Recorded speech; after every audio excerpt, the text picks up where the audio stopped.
Olá pessoal, estamos aqui mais uma vez pelo canal Ecos da Fé e nós vamos repassar a lição dessa semana, né? A gente vai fazer aqui a revisão dos estudos com algumas impressões que eu tive com a lição número 2, que tem o título A Lição da História de Moisés. Essa liçãozinha aqui do nosso guia, que é a lição da Escola Sabatina, que nós revisamos todos os sábados, um pouco antes do nosso culto principal, o culto divino, né? A lição dessa semana vem com um verso para memorizar. Todos eles comeram do mesmo alimento espiritual e beberam da mesma bebida espiritual, porque bebiam de uma pedra espiritual que os seguia, e a pedra era Cristo. Isso está em 1 Coríntios 10, verso 3 e 4. Tá? Esse é o verso para a gente memorizar durante toda a semana. E essa semana vem falando, tentando colocar como o centro de tudo a liderança de Moisés, né? A liderança de Moisés que realmente foi estonteante, né? Eu lembro que quando eu estudava hebraico na Universidade de São Paulo, uma das professoras, né, de Bíblia mesmo, ela falou que ao estudar a história de Moisés, você vê um ser que foi espremido ao máximo, até conseguir dar tudo que pudesse de si, né? Se referindo ao que se foi feito de Moisés na história sagrada. Por isso que para os judeus não há maior profeta do que o Moisés. Inclusive ele sendo muito maior que um profeta. E o próprio Moisés falou que viria um maior que ele. Nós cristãos acreditamos que esse maior é Cristo e temos várias coisas que confirmam isso. Mas voltando para Moisés, né, para entendermos um pouquinho melhor quem foi Moisés, é bom a gente entender algumas coisas que Moisés passou, né? Moisés, ele conversava com Deus, né, como quem conversa com um amigo mesmo, né? E isso era muito recíproco. São poucos exemplos que temos na Bíblia que a gente vê essa interação de Deus com o ser humano. E realmente, Moisés, né, que teve uma história tão complicada, né, criado 40 anos no Egito, né, quis se levantar com o seu povo, né, e acabou cometendo um assassinato, um crime, para mostrar que estava ao lado do povo, mas não foi compreendido. Né? E inclusive o povo dele, né, o povo israelita que estava escravo no Egito, não o aceitou como líder, mesmo ele tentando fazer esse tipo de coisa como prova de fidelidade para com eles. E essa desilusão fez com que ele fugisse, né, e acabasse ficando mais 40 anos, né, no deserto. E no deserto ele conheceu uma família e teve um contato e aprendeu a ter paciência e a fazer as coisas de um outro medo, né? Aquele homem corajoso que poderia até matar pelos seus ideais, agora é um homem cheio de receios, que pensava diversas vezes antes de tomar uma atitude, inclusive aceitar o chamado de Deus, né? Mas esse Moisés, né, com 80 anos, né, é o que nós vemos indo lá e retirar o povo, né, do Egito, né, que foi o chamado de Deus. Eu vou usar você como instrumento para chamar meu povo para sair comigo para fora do Egito. E Deus, né, operou grandes milagres e acabou tirando com mão forte, como a própria Bíblia diz, o povo do Egito. Só que no caminho do deserto, né, é um caminho que eles não sabiam qual era e eles não tinham uma perspectiva vívida do que ia ser o futuro deles, apesar de Deus estar completamente suprindo eles no deserto. A falta de conseguir enxergar o futuro em vez de confiar no futuro fez esse povo muitas vezes se rebelar e massacrar tanto Moisés como falar coisas terríveis sobre o próprio Deus que tinha feito tamanhos milagres na frente dele. Né? E um desses casos a gente vê Moisés repetindo já em Deuteronômio capítulo 1. Isso, Deuteronômio, o livro que a gente está estudando esse trimestre. Então no capítulo 1 a gente vê uma recapitulação exatamente falando sobre essas coisas. Primeiro ele fala de Moisés começou essa retirada por pedido de Deus quando ele tinha 80 anos. E agora ele fala que depois da saída do Egito, o livro de Deuteronômio fala do primeiro discurso de Moisés proferido 40 anos depois. 40 anos depois que saiu do Egito.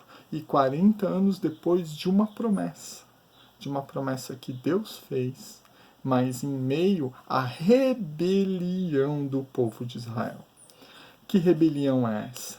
Então, é a rebelião que está em Números, no capítulo 14. Né? Não era a primeira vez que o povo se rebelava contra Deus.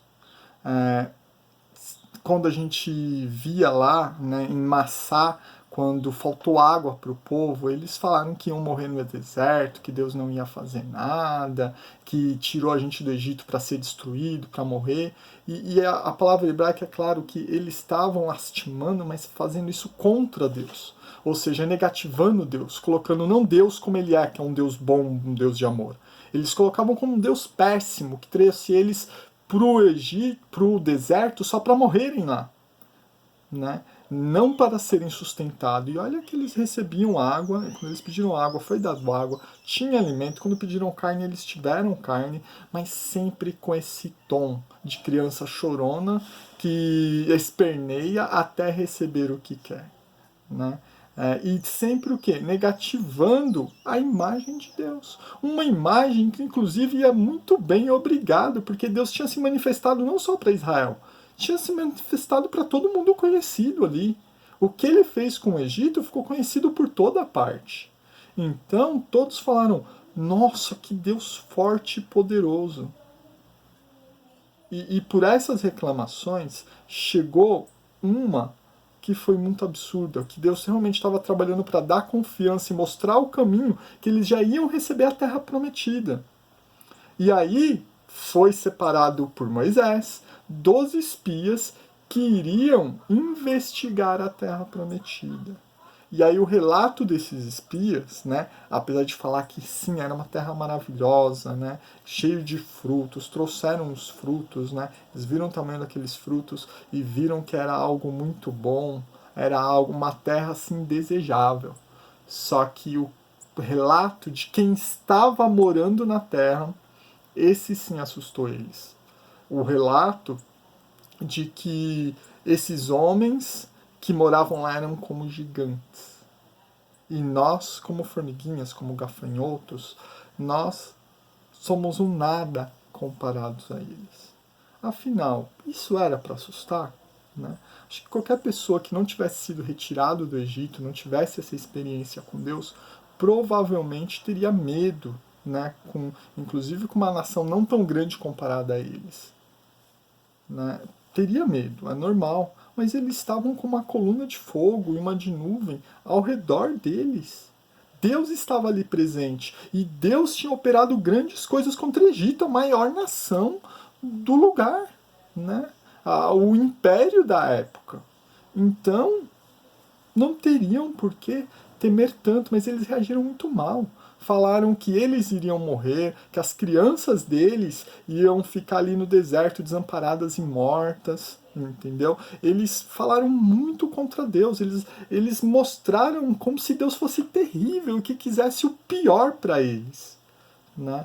E aqui entra Moisés. A coisa estava tão ruim, tão dura, tão insuportável, e o sentimento deles estava tão real que Deus só não tomou uma posição mais drástica com um povo que tinha tudo e se via como não tendo nada, como se prestes a morrer, em vez de alguém com o ser mais poderoso do universo ao lado deles. Eles estavam como alguém, como se fosse alguém que estava prestes a ser destruído pelo ser mais poderoso do universo.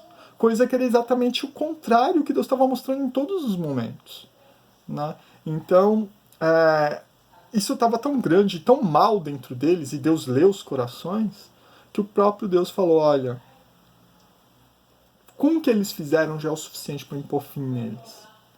Mas o que Deus fez? Ele foi até Moisés e fez uma proposta para Moisés. Moisés, esse povo já deu.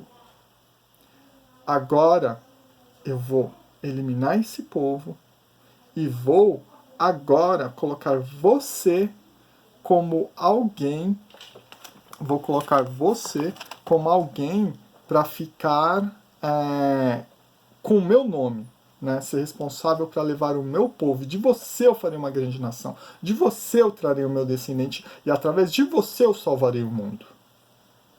Se Deus precisava ter consultado ou conversado isso com Moisés, olha, demorou 80 anos para Deus chamar Moisés para fazer a obra dele e não foi à toa. Porque nesses 80 anos, tanto no Egito quanto fora do Egito, quando estava no deserto, aprendendo do deserto com uma tribo completamente diferente do povo do Egito, ele conseguiu aprender duas coisas muito importantes. Quem é o homem, ele mesmo sendo um homem, ele mesmo sendo um assassino, e quem é Deus. E o que separa esses dois, que é o pecado. O pecado cria uma barreira, né, entre Deus e esses homens. E essa barreira é muito compreendida. E outra coisa que Moisés compreendeu muito bem, né, que a gente vê no capítulo 14, em todo o discurso, como ele conversa com Deus, como que o pecado ele é agressivo a Deus, como o pecado é destrutivo a Deus. Eu não sei se na sua vida você já teve momentos que você teve que interceder, porque as duas partes separadas não conseguem entender uma o lado da outra. Não conseguem se entender. E você teve que agir como intercessor para que as duas pudessem ao menos sobreviver próximas. Né? Esse trabalho de intercessor precisa o quê? Que na tua mente você compreenda as duas naturezas, né? De uma pessoa e da outra. E aqui é algo muito mais difícil, né? Que é entender um pouquinho mais das diferenças que há na natureza divina e das diferenças que há da natureza humana. Nós não somos Deus. E temos que acreditar em Deus e ouvir a Deus e ganhar o Espírito Santo para entendermos mais da natureza de Deus e sabermos como o pecado da humanidade agride a Deus. Mas Deus ama tanto isso que ele pega.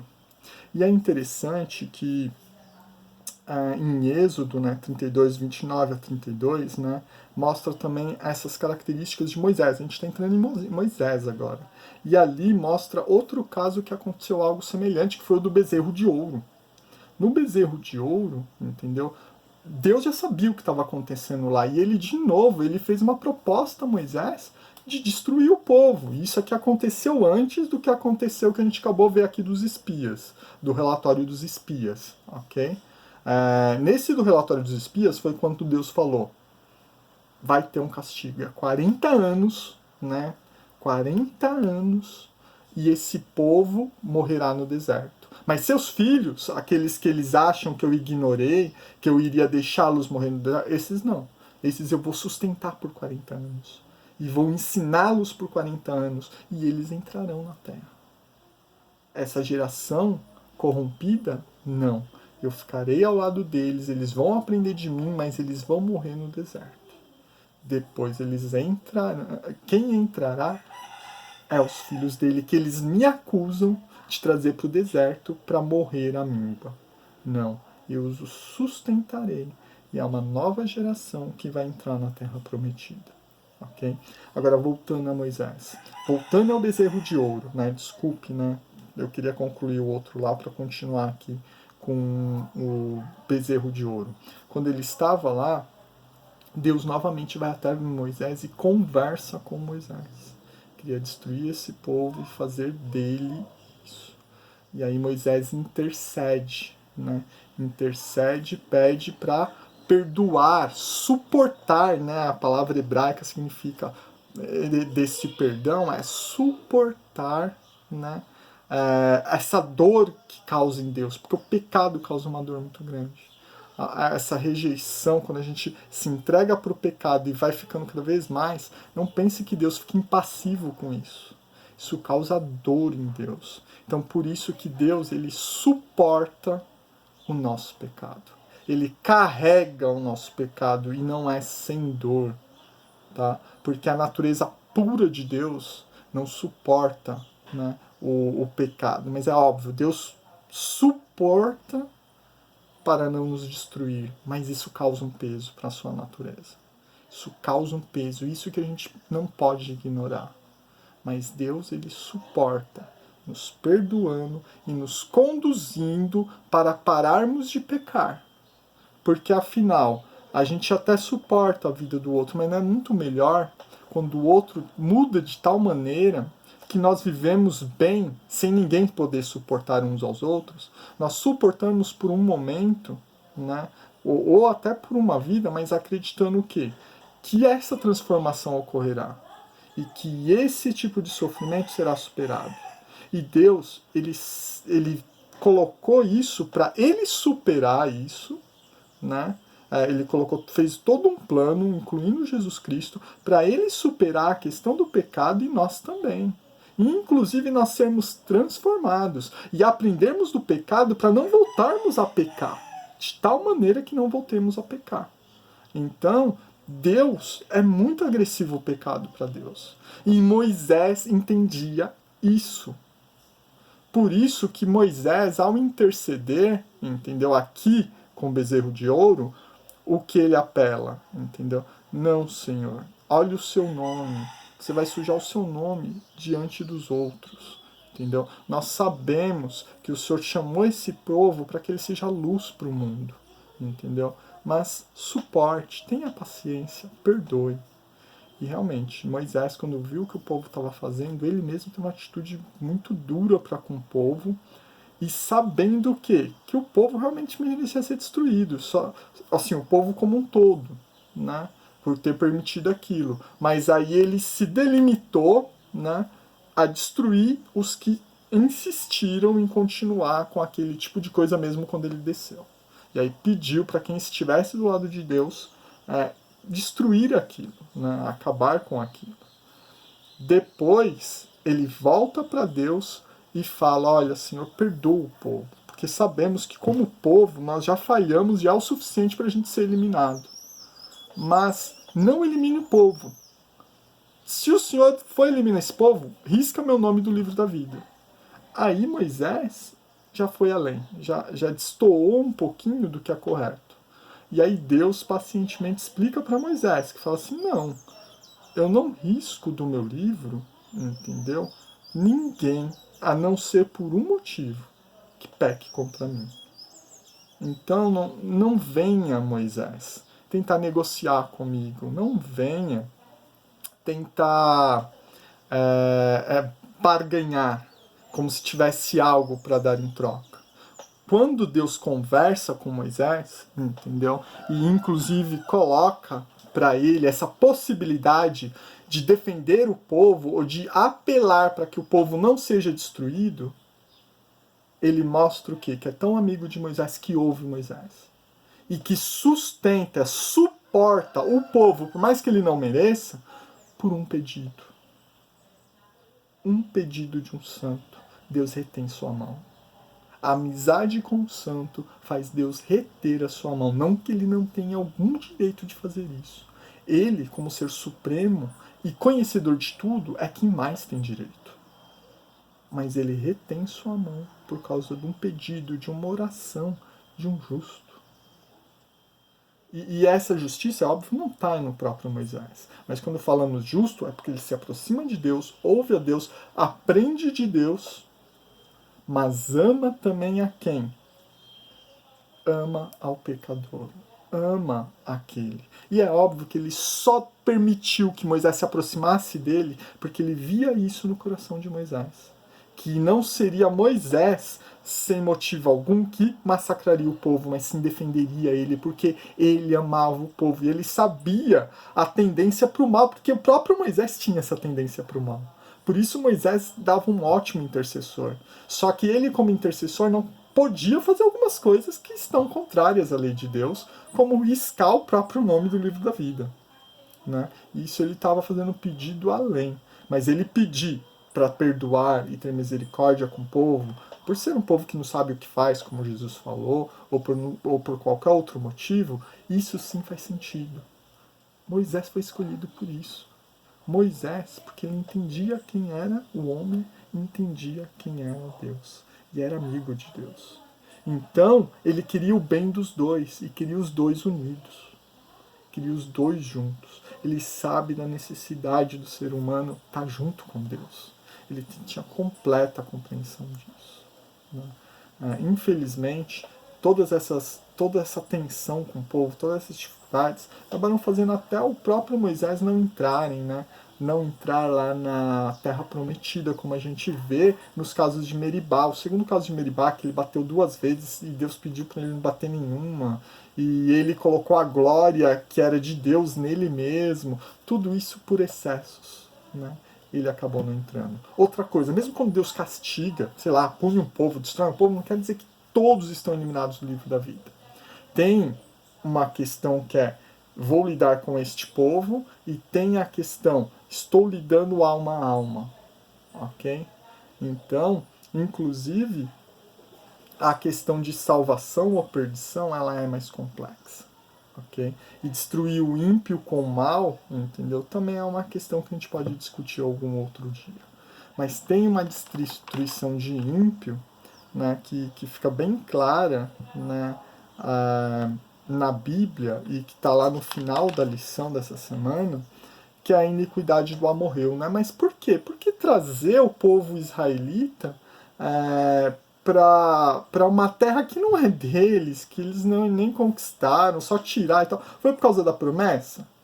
Foi por causa da promessa, mas pela promessa ele poderia ter entrado em paz, inclusive aquele povo, se fosse pacífico, bom e tal, poderia fazer parte tranquilamente de Israel junto. Não teria nenhum problema. Deus não é um Deus que quer guerra, quer matar por matar. Não é esse o objetivo. Não vai conquistar só para falar, ó, eles são conquistadores. Não. Deus tem seus diversos recursos. Só que a questão é que o povo de lá já não era bom há muito tempo. Só que Deus estava tendo paciência para com eles. E muita paciência.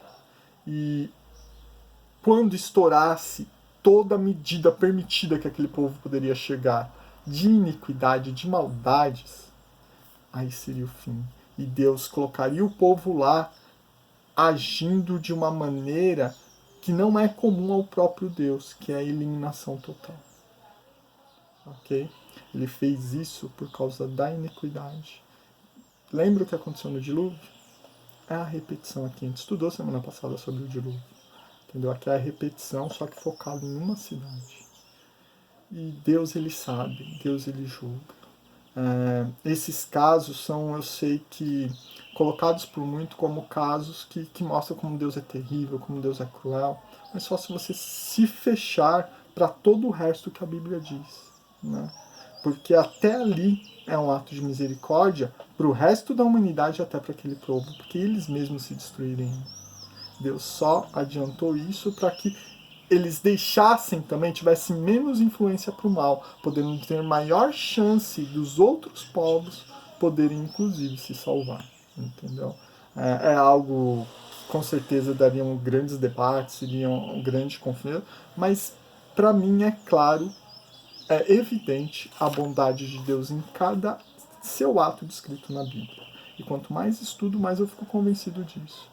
E eu espero que você também estude bastante, ore bastante, e que com isso você também possa conseguir enxergar o amor e a bondade de Deus em cada um dos seus atos. Como Moisés via, né? E como Moisés via em Deus esse amor, essa compreensão, ele apelava e sabia que podia ser ouvido por Deus. É ruim quando a gente ora por alguém, que a gente procura por alguém e sabe que jamais será ouvido, né? Mas vamos lá, vamos seguir o exemplo de Moisés, aprender de Deus e amar o nosso povo, amar os que estão ao nosso redor, amar aqueles que são maus, inclusive, porque esse é o caminho que Deus quer que a gente percorra, ok? Essa foi um pouquinho do que eu tirei da lição dessa semana. Espero que vocês coloquem aí comentários, coloquem coisas que vocês gostaram aí, para que eu possa também aprender com vocês, tá bom? Um grande abraço, até o próximo vídeo. Falou, pessoal!